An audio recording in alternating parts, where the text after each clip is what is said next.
భక్తుడైన యోహాను గారు రచించిన ప్రకటన గ్రంథం 16వ అధ్యాయం.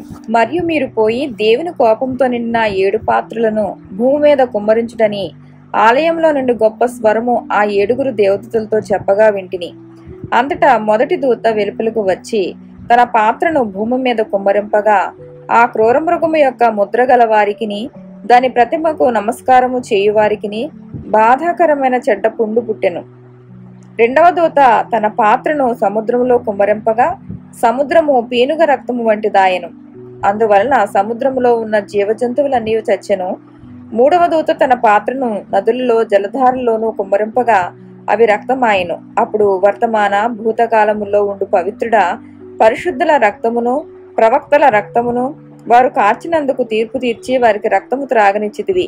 దీనికి వారు పాత్రులే. నీవు ఇలాగు తీర్పు తీర్చితివి గనుక నీవు న్యాయవంతుడవని జలముల దేవదూత చెప్పగా వింటిని. అందుకు అవును ప్రభువా, దేవా సర్వాధికారి, నీ తీర్పులు సత్యములను న్యాయములునై ఉన్నవని పీఠము చెప్పుట వింటిని. నాలుగవ దూత తన పాత్రను సూర్యుని మీద కుమ్మరింపగా మనుషులను అగ్నితో కాల్చుటకు సూర్యునికి అధికారం ఇయ్యబడెను. కాగా మనుషులు తీవ్రమైన వేడిమితో కాలిపోయి ఈ తెగుళ్ల మీద అధికారము గల దేవుని నామమును దూషించిరు గాని ఆయనను మహిమపరచునట్లు వారు మారు మనసు పొందిన వారు కారు.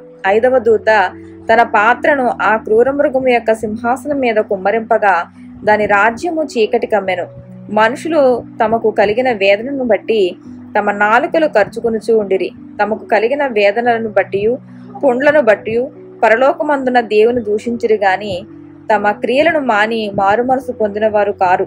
ఆరవ దూత తన పాత్రను యూఫ్రటీసు అని మహానది మీద కుమ్మరింపగా తూర్పు నుండి వచ్చు రాజులకు మార్గము సిద్ధపరచునట్లు దాని నీళ్లు ఎండిపోయెను.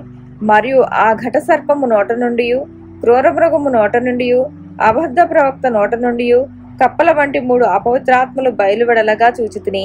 అవి సూచనలు చేయునట్టి దయ్యముల ఆత్మలే. అవి సర్వాధికారి అయిన దేవుని మహాదినమును జరుగు యుద్ధమునకు లోకమంతటా ఉన్న రాజులను పోగు చేయవలనని వారి యొద్దకు బయలు వెళ్లి హెబ్రీ భాషలో హార్మెగిద్దోన్ అను చోటుకు వారిని పోగు చేశాను. ఇదిగో నేను దొంగవలే వచ్చుచున్నాను. తాను దిగంబరుడుగా సంచరించుచున్నందున జనులు తన దిశములను చూతురేమో అని మెళకువగా ఉండి తన వస్త్రము కాపాడుకునేవాడు ధన్యుడు. ఏడవ దూత తన పాత్రను వాయుమండలం మీద కుమ్మరింపగా సమాప్తమైనదని చెప్పుచున్న ఒక గొప్ప స్వరము గర్భాలయములో ఉన్న సింహాసనం నుండి వచ్చెను. ఇప్పుడు మెరుపులను ధ్వనులను ఉరుములు పుట్టెను. పెద్ద భూకంపము కలిగెను. మనుషులు భూమి మీద పుట్టినది మొదలుకొని అట్టి మహాభూకంపము కలగలేదు. అది అంత గొప్పది. ప్రసిద్ధమైన మహాపట్టణము 3 భాగములాయెను. అన్యజనుల పట్టణములు కూలిపోయెను.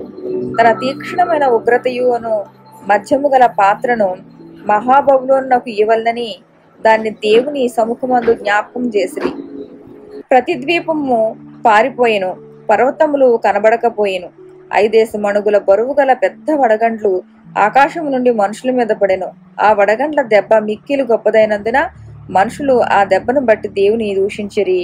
ఆమేన్.